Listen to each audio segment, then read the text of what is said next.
commencer par remercier tout le monde. Mes chers collègues, bonjour. Je tiens tout d'abord à remercier les membres de l'association donc des médecins libéraux de Schleff de m'initier, m'associer toujours à cet événement qui prend de l'ampleur chaque année. Donc, je remercie aussi le laboratoire Merck pour continuer à nous demander de parler de pathologies courantes en endocrinologie qui sont donc la thyroïde et en particulier donc l'hypothyroïdie au moment de la grossesse. Alors, tout d'abord, on va essayer de voir qu'est-ce qui se passe dans la physiologie thyroïdienne pendant la grossesse par rapport à l'absence de grossesse et quels sont les paramètres qui participent à l'évaluation de l'hypothyroïdie puisque c'est le sujet d'aujourd'hui.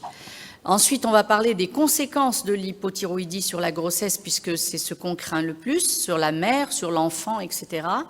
Et puis l'intérêt du dépistage de cette hypothyroïdie, est-ce qu'il faut la rechercher ou non? Les traitements, et ceci pendant des situations diverses. Alors on est à l'aise quand l'hypothyroïdie est connue avant la grossesse et donc on sait qu'elle doit être sous traitement, donc on n'a plus qu'à orienter vers la grossesse, préparer et suivre la grossesse. Par contre, il y a des situations différentes où on découvre donc l'hypothyroïdie pendant la grossesse et qu'est-ce qu'il faut faire, qui, quand et comment traiter. Et puis, bien sûr, comme nous n'avons toujours pas de recommandations nationales, malgré le nombre que vient de citer notre collègue de problèmes de dysthyroïdie, nous n'avons pas de recommandations nationales, donc nous nous tiendrons aux recommandations internationales, si possible en se référant à des pays qui, par exemple, comme nous, ont des régions de carence iodée, pas des pays qui n'ont pas de problème de carence iodée du tout et qui ont leurs propres soucis, et donc une prise en charge différente. Et enfin, après l'heureux événement de l'accouchement, qu'est-ce qu'il faut faire de cette hypothyroïdie dans le postpartum? Alors, les modifications physiologiques de la fonction thyroïdienne, tout commence bien sûr par le test de grossesse positif, et puis tout de suite après, il y a un emballement hormonal et les hormones gonadotrophines chorioniques vont augmenter de quantité. Sauf que pour la thyroïde, ces HCG ont un effet TSH-like. Donc, elles vont se comporter en partie comme de la TSH et elles vont stimuler la sécrétion d'hormones thyroïdiennes. On va avoir donc une augmentation du pic d'hormones thyroïdiennes qui, à son tour, étant donné que c'est un rétrocontrôle, va freiner la TSH.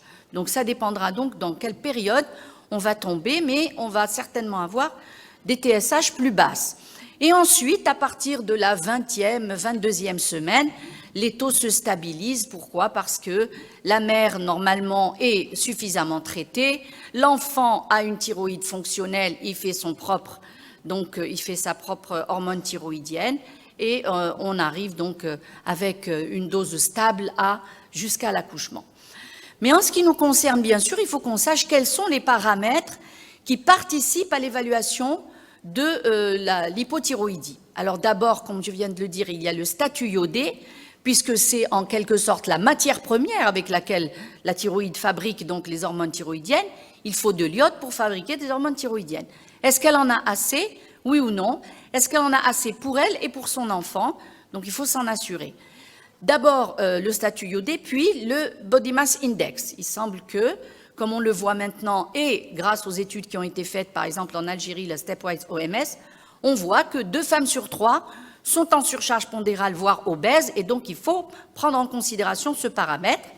Il y a aussi les paramètres ethniques pour avoir ses propres références au laboratoire. On ne peut pas toujours prendre les références des autres. Il y a le dosage de TSH, les anticorps anti-TPO ou anti-TG, et puis, bien sûr, comme on vient de le voir, les taux sont différents en fonction de l'âge gestationnel. Commençons par le premier paramètre qui est l'iode. Alors, la modification du métabolisme des iodures. Pendant la grossesse, il y a également une modification. D'abord, le rein filtre en excès, donc il y a une augmentation de la clearance rénale des iodures, et donc il en élimine pas mal. Deuxièmement, il y a ce placenta qui va, comme la nature le veut si bien, transférer tout ce qui est bon, voire parfois pas bon, vers l'enfant. Donc, il va lui transférer de l'iode parce qu'il en a besoin lui aussi. Et puis, il y a la grossesse qui accélère le métabolisme et qui va bien sûr stimuler la fonction thyroïdienne, comme on l'a vu. Tout ceci va finir par augmenter les besoins en iode. C'est pourquoi l'OMS a donné comme taux entre 150 et 250 sont suffisants pour une femme enceinte. Et bien sûr, après, il y a les taux qui sont nécessaires à la femme qui allait au-delà de 100. Donc, il faut bien sûr ne pas dépasser 500 microgrammes par jour. Et puis, si une femme est traitée pour hyperthyroïdie, c'est qu'elle en a déjà suffisamment, des hormones thyroïdiennes, ou bien si elle prend des hormones thyroïdiennes, ce n'est pas la peine de lui donner les matières premières puisqu'elle a le produit final. Les conséquences materno-fœtales de la carence iodée chez le fœtus, puisque c'est lui le précieux résultat, la carence sévère va entraîner malheureusement des troubles du développement neuro-intellectuel et une diminution significative du quotient intellectuel. Il y a quelques années, quand le professeur Ben Miloud faisait les travaux sur les régions d'endémie goîtreuse et des troubles de la carence iodée, il y avait beaucoup de crétinisme et heureusement, on en voit moins parce que, bien sûr, il y a eu le sel iodé, mais pour avoir un crétinisme, il faut que non seulement la mère manque d'iode, mais le fœtus aussi, il faut que les deux soient en carence importante. Mais comme on le sait, la mère donne tout ce qu'elle peut, et donc si elle en a un peu, elle le donne à l'enfant. La carence modérée ou en zone iodée modérée, zone iodée normale, les anomalies du développement psychomoteur vont être moindres. C'est pour ça qu'il faut faire vite pour donner suffisamment d'hormones thyroïdiennes. Et l'administration de la lévothyroxine est nécessaire dès la naissance et elle permet la poursuite de la maturation neurologique. Le passage transplacentaire d'hormones thyroïdiennes maternelles est suffisant pour assurer un développement embryonnaire du moins normal in utero. C'est-à-dire que si on arrive après les 12 semaines, c'est le fœtus qui prend en charge son propre développement intellectuel, mais si la carence est précoce, eh bien, le fait de traiter permet de normaliser un peu le développement neurologique de l'enfant. Chez la mère, bien sûr, c'est des complications obstétricales, voire la prééclampsie, l'avortement, l'anémie et l'accouchement prématuré. Alors, les études qui ont été faites d'abord sur la carence iodée, on a fait un dosage de l'iode sur la créate dans cette étude britannique, et pourtant ce n'est pas une zone d'endémie goîtreuse, qui s'appelle l'ALSPAC et qui a compté donc 1040 femmes enceintes. Il se trouve que à un niveau, par exemple, d'hormones, ici, on a des taux au-delà de 150. Le coefficient intellectuel semble normal. Ensuite, plus le taux d'iode diminue, plus le quotient intellectuel de l'enfant diminue. Alors, après ajustement sur les facteurs confondants, les enfants de femmes ayant un rapport iode-créatinine inférieur à 150 microgrammes par gramme avaient des scores plus bas sur le QI verbal, c'est-à-dire ils parlaient mal, ils lisaient mal, ils comprenaient mal par rapport à ceux qui avaient une mère qui avait un score plus élevé et plus on descendait, plus c'était grave. Deuxièmement, les hormones thyroïdiennes pendant la grossesse. Alors, les valeurs cibles au cours de la grossesse, dont c'est le premier trimestre 9,5, 18,5, deuxième trimestre 8, 13 et troisième trimestre 7, 13. Alors, les limites supérieures pour la T4 totale sont augmentées d'environ 50% après la 16e semaine. C'est-à-dire on augmente jusqu'à 50% jusqu'à la 16e semaine. Sauf que cette TSH, il faut qu'il y ait des valeurs qui soient établies pour la population donnée, chose que nous n'avons pas. Je vous cite en exemple les études qui ont été faites en Chine, en Suisse, en Australie, aux USA et en Finlande. On voit bien à droite que les chiffres sont différents. Il y a 2,30, 2,80, 2,15, 3,60. Donc les chiffres sont différents en fonction des ethnies. Et la limite supérieure de la TSH, qui est notre référence, doit être donc établie par l'ethnie en elle-même. Toujours est-il qu'on a gardé celle qui est internationale. C'est avant la conception, la TSH doit être entre 0,5 et 2,5. Au premier trimestre, moins de 2,5. Au deuxième trimestre, moins de 3. Au troisième trimestre, moins de 3,5. En postpartum, on revient à la case départ. Et si possible, chaque population devrait avoir sa limite de référence. Quatrième paramètre, l'auto-immunité a été rapportée à l'accouchement prématuré. Est-ce que l'auto-immunité a un impact sur l'accouchement prématuré ou bien il y a seulement la TSH qui intervient. Alors, sur la première ligne, ici, vous avez pas d'anticorps. Et donc, on est sur la ligne du milieu, pas de risque particulier. La deuxième ligne, c'est les anticorps sont positifs, mais la TSH est normale. Alors, deuxième, les anticorps sont positifs. Déjà, on est dans le niveau de risque, mais quand la TSH est normale, on est dans le même niveau de risque, juste parce que les anticorps sont là.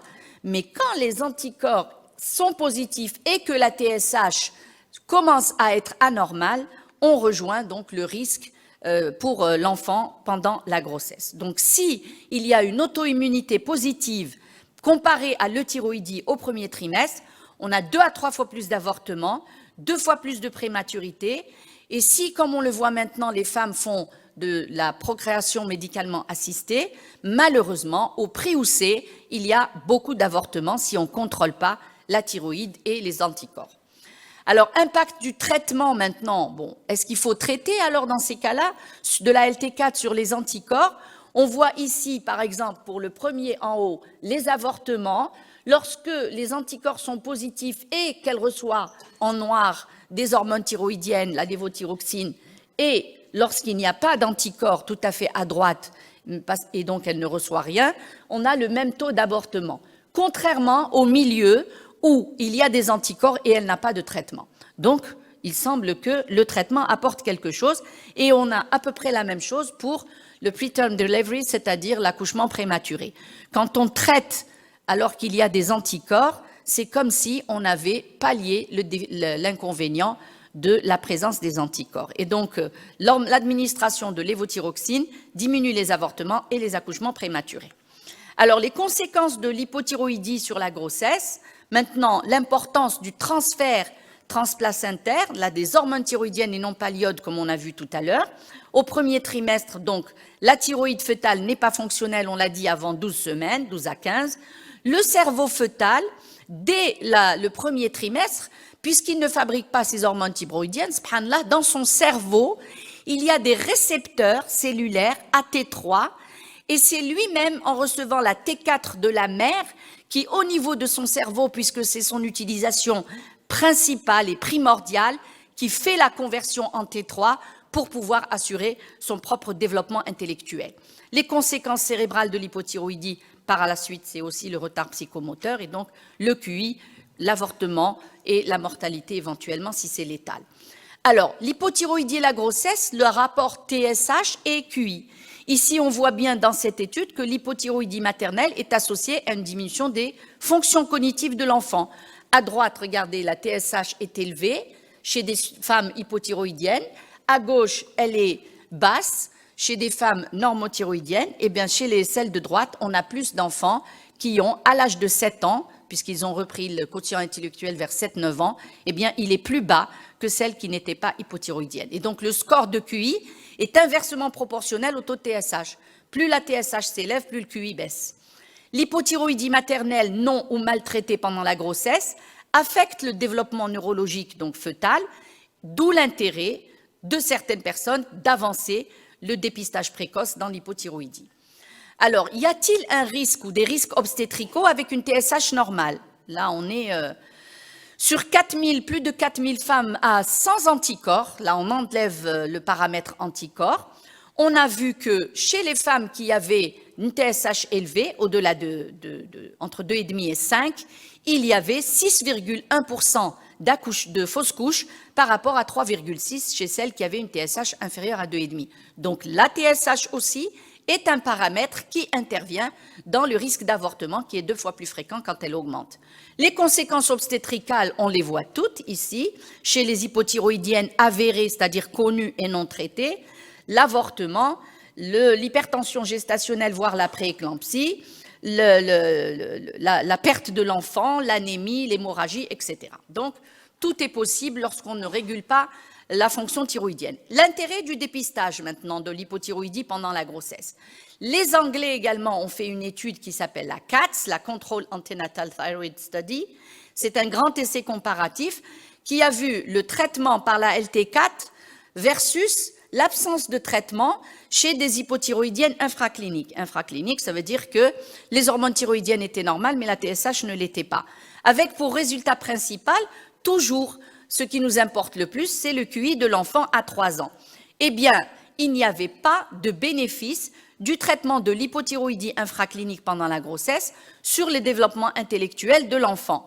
Et donc, l'American College, l'Endocrine Society et l'American Association for Clinical Endocrinologists déconseillent le dépistage systématique de toutes les femmes qui tombent enceintes et elles privilégient ou elles ne le recommandent que chez celles qui présentent un risque accru de dysthyroïdie ou d'hypothyroïdie clinique. Vous pensez bien, un dépistage, c'est national parfois et ça coûte cher. Cette même étude contrôle, CATS, ils ont repris les enfants qu'ils avaient testés à 3 ans, à 9 ans et demi, pour voir leur QI. Est-ce que c'était trop tôt? Ils n'étaient pas assez éveillés à 3 ans, mais ils sont devenus un peu plus, peut-être, crétins à 9 ans et demi. Eh bien non, les résultats ont confirmé d'études, donc CATS 1, et ils suggèrent que l'absence d'effet du traitement peut être le résultat de la proportion similaire de ces QI à 85, parce qu'il y a des enfants qui ne sont pas tous à QI normal, et donc il n'y a pas de différence entre une fonction thyroïdienne normale et une fonction thyroïdienne en infraclinique. Par contre, chez la mère, les conséquences obstétricales d'une hypothyroïdie infraclinique traitée versus celle qui n'est pas traitée, on a la prématurité, le diabète gestationnel, l'hypertension artérielle et d'autres complications obstétricales, donc dans une hypothyroïdie infraclinique qui n'est pas traitée. Alors, la question, c'est, comme dirait l'autre, to be or not to be, dépister ou ne pas dépister. Le dépistage, lequel? Alors, le dépistage systématique, c'est-à-dire de toute la population enceinte, n'est pas recommandé pour les patientes qui sont enceintes ou qui prévoient une grossesse, y compris pour la FIV, la reproduction assistée. Au vu des preuves insuffisantes, bien sûr, quand ils font des recommandations, c'est toujours sur une tonne d'études bien menées, et donc l'ATA estime actuellement que les données sont insuffisantes pour recommander un dosage universel. Donc plutôt un dosage ciblé, parce que le dosage universel n'est justifié que si vraiment la maladie représente un problème de santé fréquent, que les séquelles sont significatives, que le dépistage est peu coûteux et accessible, et qu'il y a un traitement sûr et efficace qui a été prouvé. Dans le cas de l'hypothyroïdie de la grossesse, chez la mère, oui, elle est obstétricale et on voit qu'il y a des avantages à traiter, mais chez l'enfant, vous avez bien vu qu'il n'y avait pas d'avantage à traiter, le QI ne change pas. Donc, que disent les recommandations?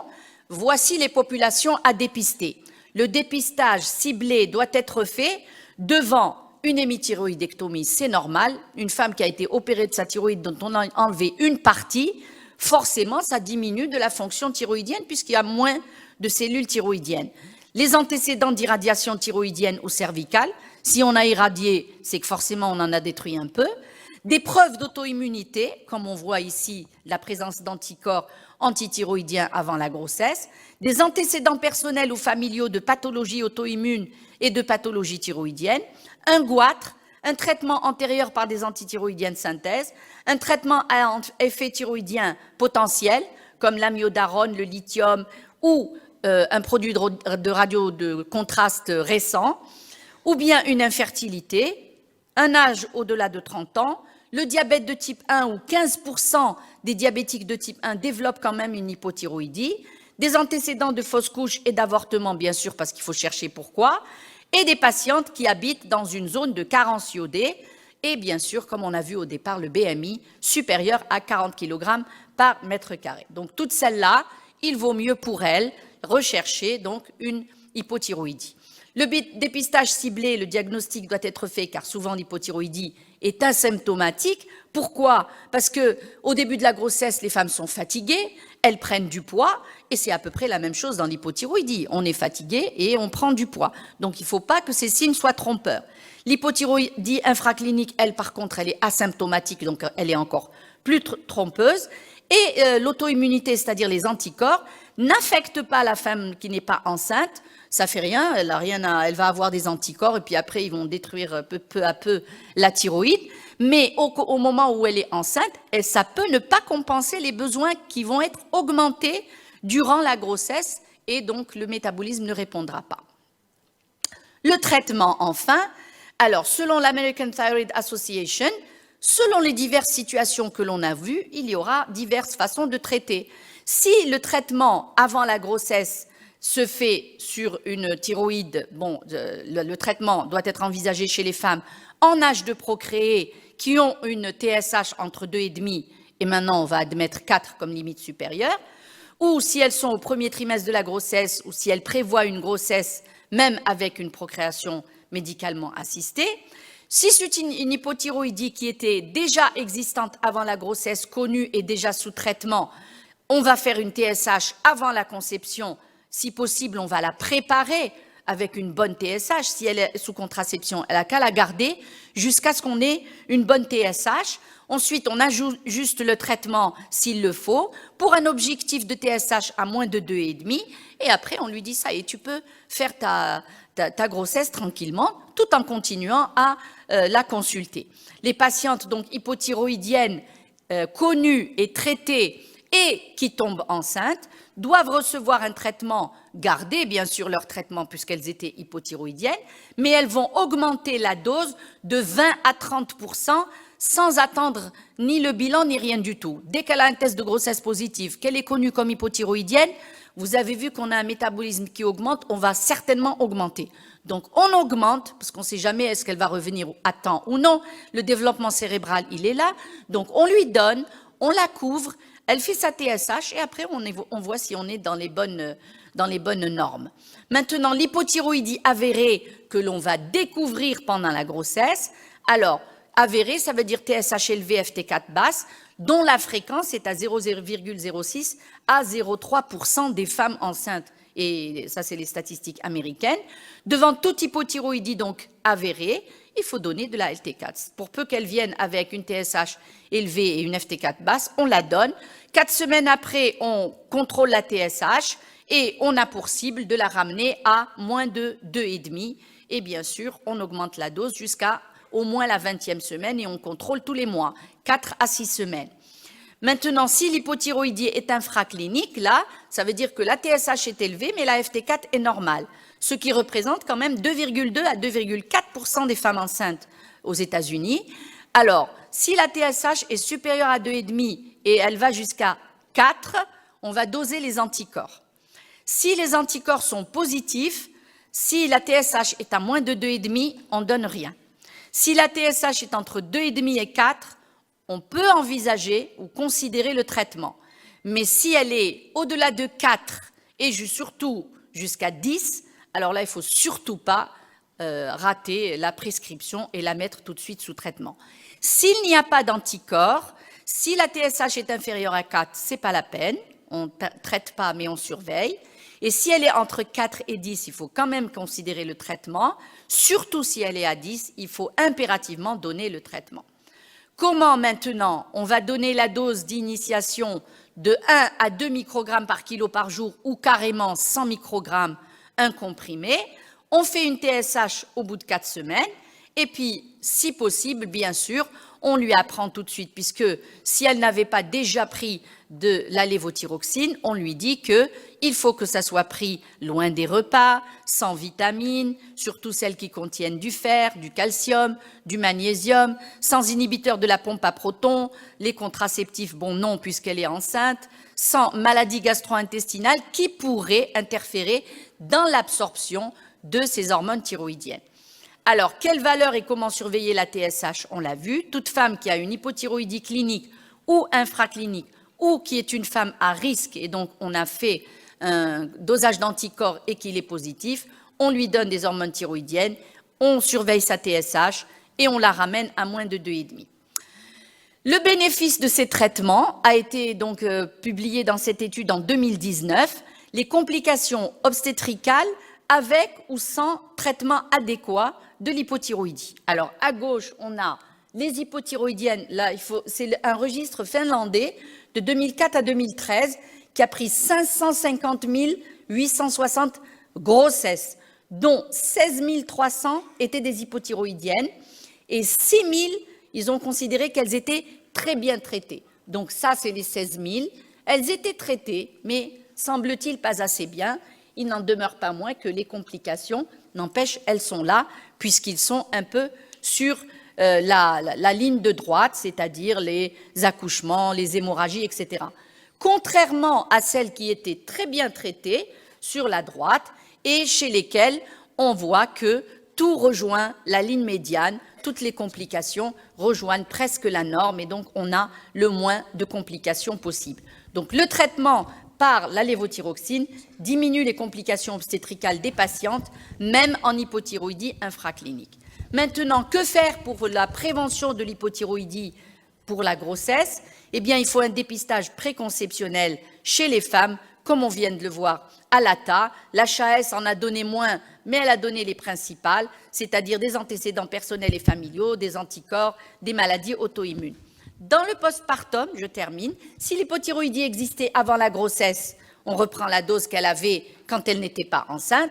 Si le lévothyrox a commencé pendant la grossesse, si elle a eu besoin d'une petite dose de moins de 50 microgrammes, on peut l'arrêter. Si elle avait besoin de plus de 50, eh bien, on le garde et on réévalue par un contrôle de la TSH à 4 à 6 semaines en postpartum. Et je vous remercie. Ça, c'est l'invitation pour notre congrès de l'hypertension artérielle qui aura lieu, Inch'Allah, à l'école d'hôtel